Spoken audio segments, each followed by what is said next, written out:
Hi, thanks for joining us for the Family Plot, Gardening in the Mid-South. I'm Chris Cooper. Welcome to a new season. Ferns make a great houseplant, but they can be tricky to propagate. Today we'll learn how to do it. Also, daylilies are a flower bed favorite. That's just ahead on the Family Plot, Gardening in the Mid-South. Production funding for the Family Plot, Gardening in the Mid-South is provided by the WKNO Production Fund, the WKNO Endowment Fund, and by viewers like you. Thank you.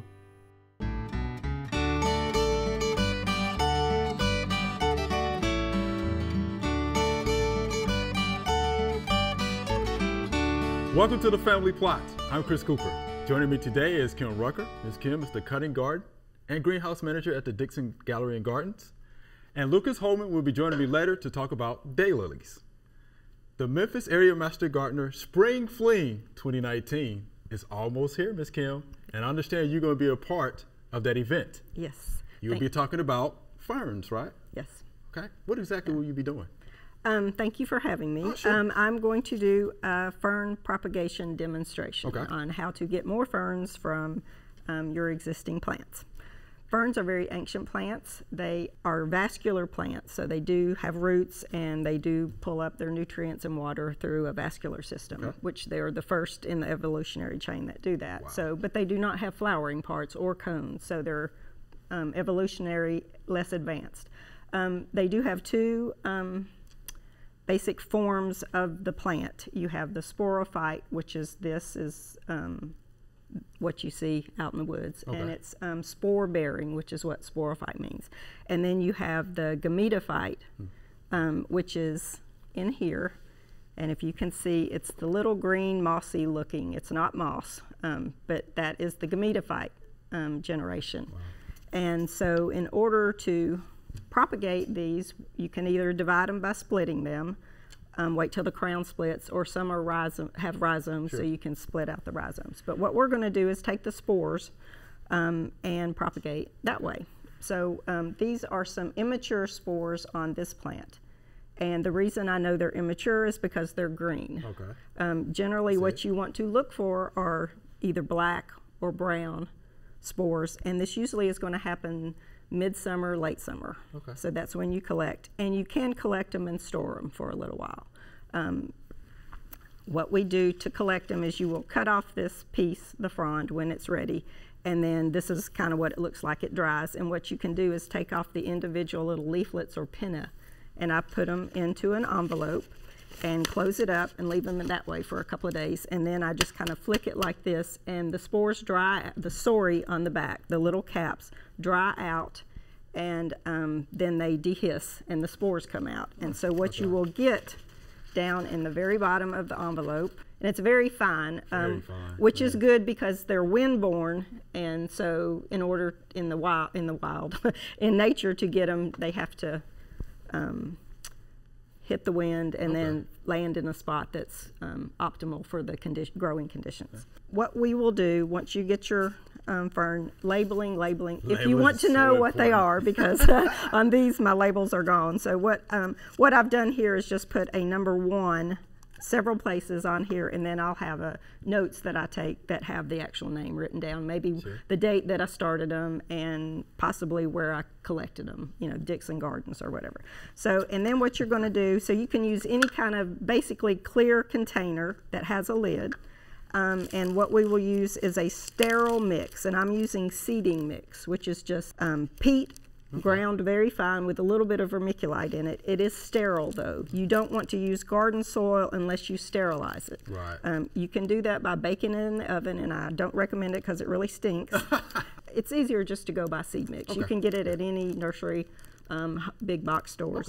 And so you put just a thin layer down in the bottom like this, and then what you do, and it also has no fertilizer in it. You do not want to fertilize. No fertilizer. So no fertilizer. And then you take, this is horticultural grade vermiculite. So you take a little bit of this, and vermiculite, one of the properties, and why we're using it, is because it retains moisture. So once the germination process of the spores starts, you don't want it to stop. And so what I do is just really sprinkle it to one side like that. So you kind of have half and half. So then what I'm going to do is you take distilled water, again, because it's been sterilized basically, and I will moisten it. And this is good also for people to see, because once the water hits the vermiculite, it kind of jumps. Right. It's really kind of cool. So, but I'll just, yeah. You just kind of mist it a little bit.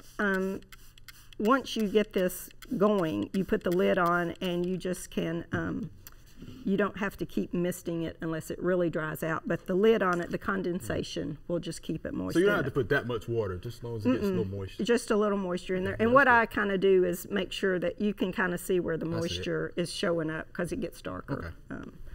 So then what you do is you just take your little spores. I'm going to pull the other pieces out that have the sori on them, and then you will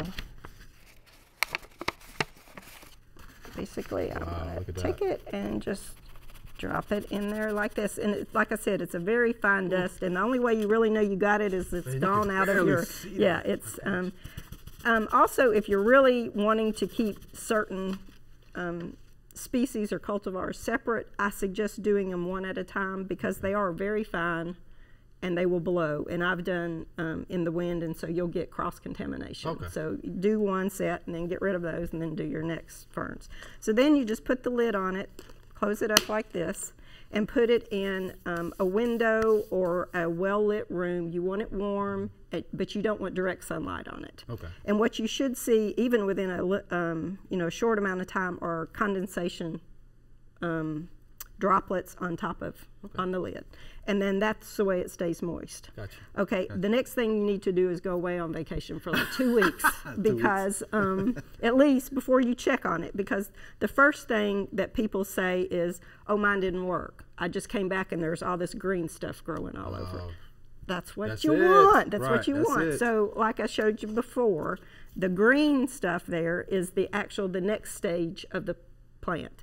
So this is a sporophyte, those are the gametophytes, and it's actually this little flat heart-shaped disc, and then underneath are the gametes, the male and female. Okay. And they get together, and the next thing you know, you've got little ferns like this.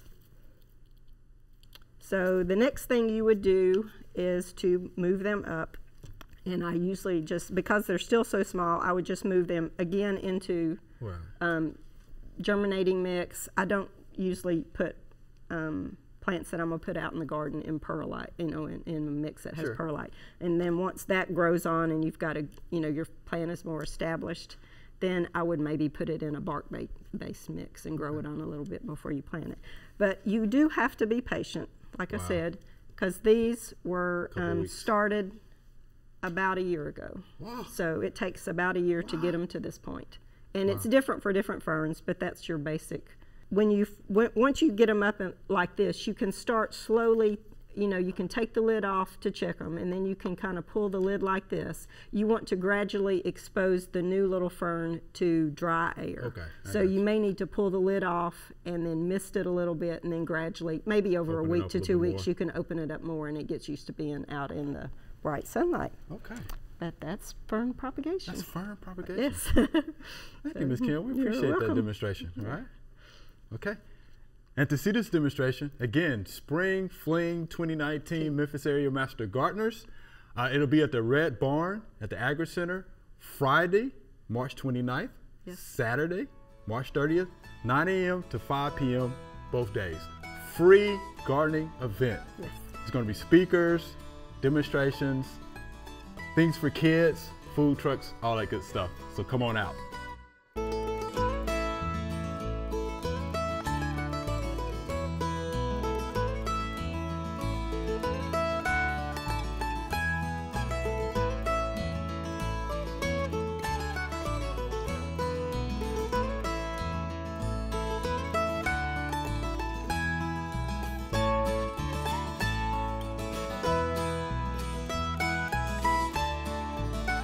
All right, Lucas, let's talk about a real man's plant, right? That's exactly right. Daylilies. That's right. It's my favorite flower. It's your favorite flower. That's right. And I actually have some at home, so I can't wait for this segment. Yeah, you're a real man's man. Real man's man, right. yeah. All right, we'll tell my wife that. Real man's man, how about that?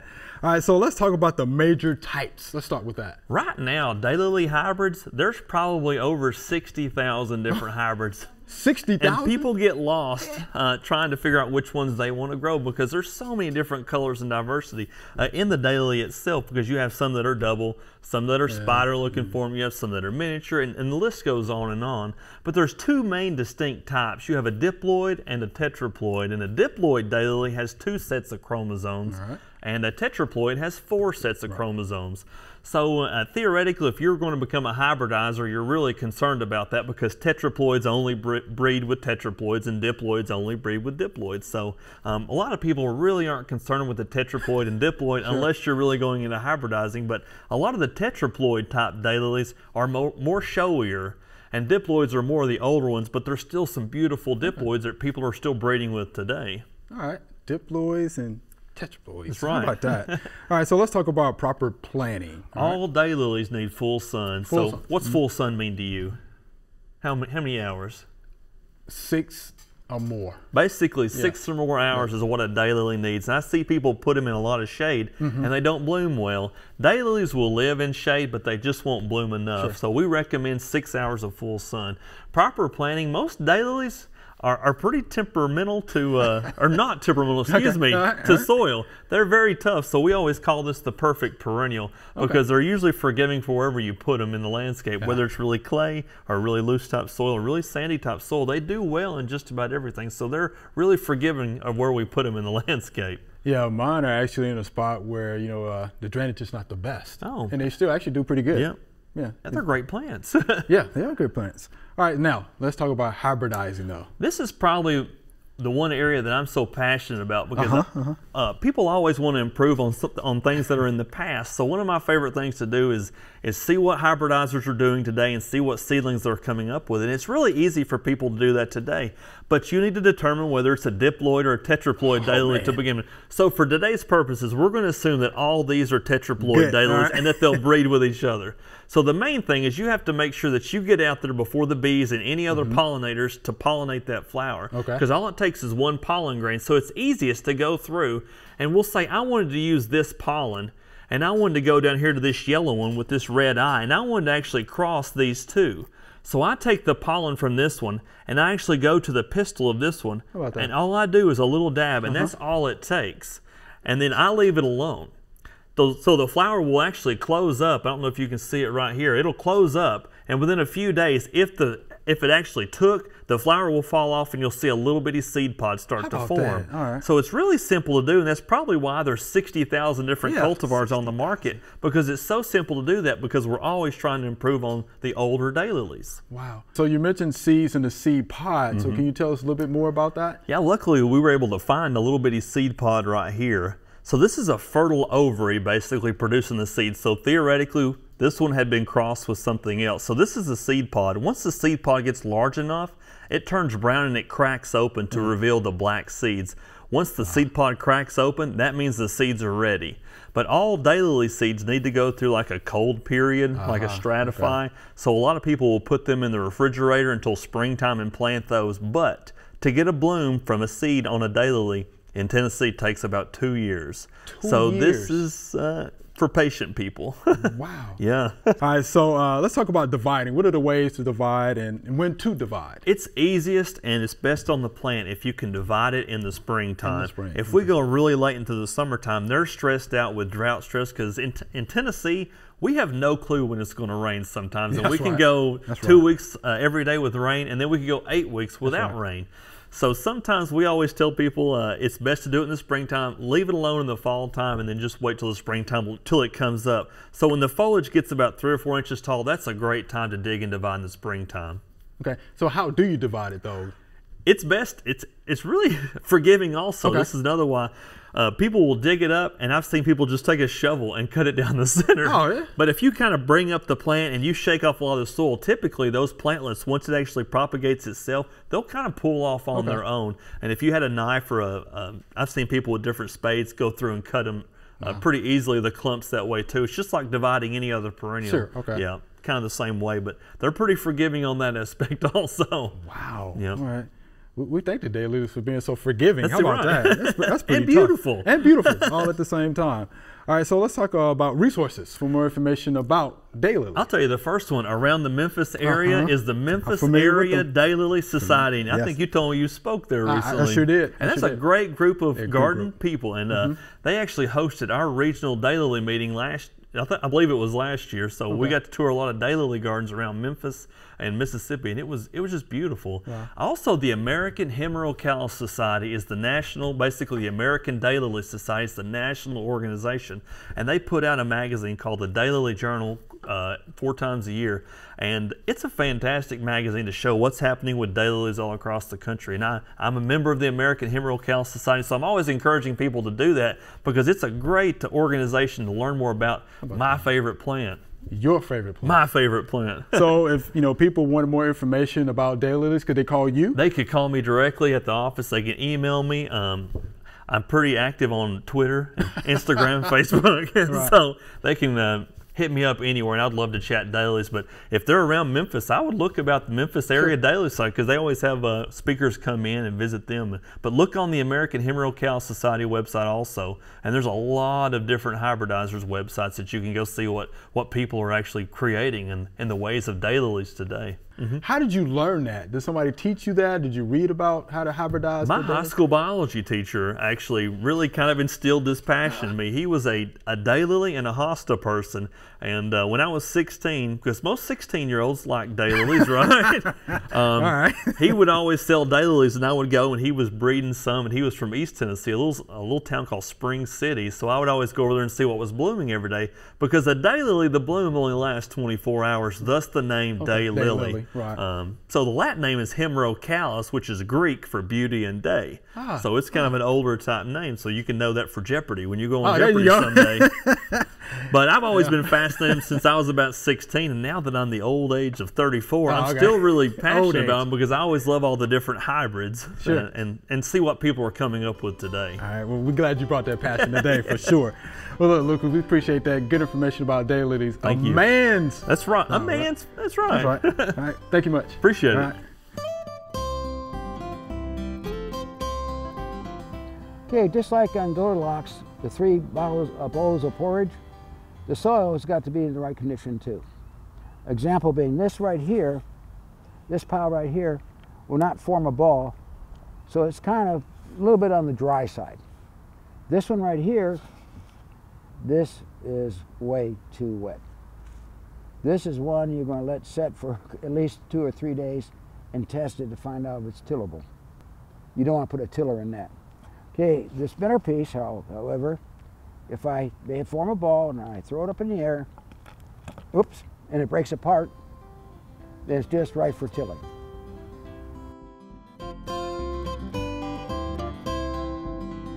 All right, here's our Q&A session. Y'all ready for these questions? Yes. They're real good questions. All right, here's our first viewer email. Help!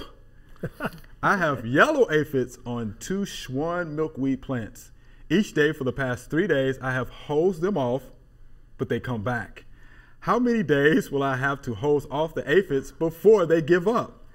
It takes 10 minutes and I get covered with water too. Maybe I should give up and cut off most of the stems and just leave 1 or 2. Any suggestions? Never lost for words, Melbourne, Australia. Wow. All right, so they have problems with aphids in Australia. How about that? So pretty good. So Miss Kim, she's using the hose. She's using the hose. Right, but they just keep coming back. That's never really worked for me. I think it's just they're so tiny, they hold on really tight. I still think encourage your good bugs. Praying mantis. You can actually buy in biological, wasp. People don't like wasps, but they're actually very good for taking care of bugs. You can use insecticidal soap. Don't spray that in the hot part of the day. It will burn the plant. Yes, good. That's true. That is on the label. That's on the label. So always read your label. Yes. And part of it is if you have a good, strong, healthy plant, they say you won't get bugs. That's not true. That's not you true. still get bugs. You're gonna get them. So you're gonna get aphids. You're going to get aphids. That's almost an aphid for every plant species. It seems like. That's true. Right. So just kind of keep an eye on them and get rid of what you can. So and again, I would say don't encourage too much of that too succulent much of growth the green with growth. the nitrogen. Right. Right. fertilizer. And then there are some, of course, we talked about insecticidal, so pyrethrins. Yes. You know, just came to Yes. mind. You know, Yeah. something else that's safe as well. So I would go with those safer products. Oils, okay, Yes. again, neem oil, horticulture oil can be used as well. So there you have it. So never lost for words, right? Melbourne, Australia. Who knew, right? Yes. Aphids. Aphids. They get around, don't they? All right. So here's our next via email. I covered my gardenia for the winter, but when I uncovered it, the leaves were all brown, some green, but mostly brown. I do not know what to do. Can you help? I love gardenia, and this would be the second year that it is in the ground. Do I wait to see if it blooms in the spring before I prune? And this is from Carmen, Hendersonville. Let's Kim. You probably have a gardenia somewhere, don't you? I do. And it has been hit by the cold. So, and what I usually do is just trim out what looks dead. Okay. And then wait for spring to see if it comes on out. Okay. And they have surprised me. So she is a little farther north than Right, here, yeah, but Hendersonville. so, and you just one of those they call prayer plants. You just It's the prayer plant. There you have it, Miss Carmen. You know, you just, I always encourage folks, wait to see what happens. Wait to see what Isn't happens. that half the battle anyway? Yeah, Just kind of yeah. wait to see, what's Yeah. going to take place, and you'll know what to do the next time. Yeah, we had gardeners have killed many plants, most all of them. Yeah. So it just happens sometimes. Yeah. How should you cover it though? Well, I don't generally cover mine You here, don't- but make okay. sure you have mulched it real well, the roots, because you want to encourage good root growth, Sure. and in the winter you want to protect those roots. And the top dieback, a lot of that is just winter damage. okay. So, but if you want to cover it, we use frost cloth. Right. Don't use plastic. Okay, We good. use, they call it Remay. I don't know if that's a brand name, but it's a real thin that the airflow still gets through, but it provides some protection. Okay. So And it usually has to come all the way down to the ground. all the way down Yeah. to the ground, yeah, because Try the to tell wind people that whipping all up. the way to the ground, Yeah, and folks, when you're doing that. you can put bricks or rocks around to hold it down so Good. the wind doesn't blow it off. Good. Yeah, there are a lot around town here. Yeah, there are. lot Very around town. fragrant, wonderful in the Beautiful summer. plants. Yeah. Okay. So there you have it, Miss Carmen. Just wait. It'll come back, I'm sure. Just wait. All right. Here's our next via email. Interesting question here. Can I air layer a branch of a hardwood tree like a paper bark maple? And this is from Lois in Bartlett. So air layer, hardwood tree. People. That's out of my Wow. expertise, but I know you can do that with some plants like know you can. azaleas and hydrangeas. You can azaleas are hardwood, but you can lay them down on the ground and or yeah. air layer them like that. Now doing a maple, that's not something that sounds like it would be possible, but hey, who knows? Yeah, I don't think that's possible either. You can give it a try. Give it a surely. try, Give it yeah. a try. Gardeners, we like to Yeah. experiment. And I would give it a Yeah. try, but I don't typically think that you would that's do the way. that. Yeah, that you would propagate it. To propagate it. I don't think so. Walter? No, I just can't really see why you would do that. Okay. So yeah, Lewis. Yeah, just Yeah, the air layering is when you put moss around it. You make a little nick in it, and then you put moss Right. around it, and maybe like wrap it, and then Right. hopefully you'll get roots to come out. So I mean, it might work, but I've never heard of anyone doing that. So give it a try and see how give it works. it a try and just see how it works. And if it does work, do let us know. Yeah. Yes, for oh sure. yes. Yeah. All right, so here's our next viewer email.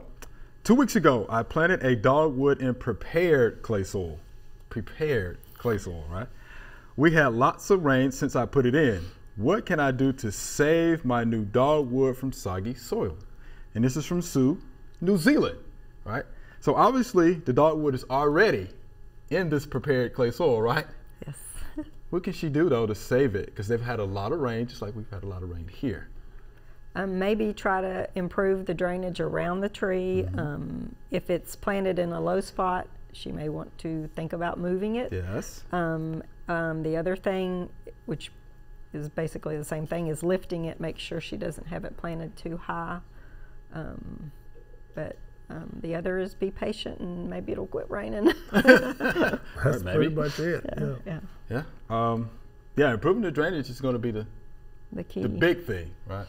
Because if you have a lot of rain, clay soils, we know what that Cold will do. water. Yeah. Right, it's going to hold a lot of water. And you get those root rots and Yes. all that to deal with. Wow. Yeah. It's a tough situation. Yeah, so we're hoping it's not in a low area. Yeah, you probably have to, I mean, you still have a little time. It's just 2 weeks. Yeah. You know, to maybe look for another spot, maybe a higher spot. Yeah, or a slope. Or a slope. Yeah, that's a good where idea. You have good drainage. That's right.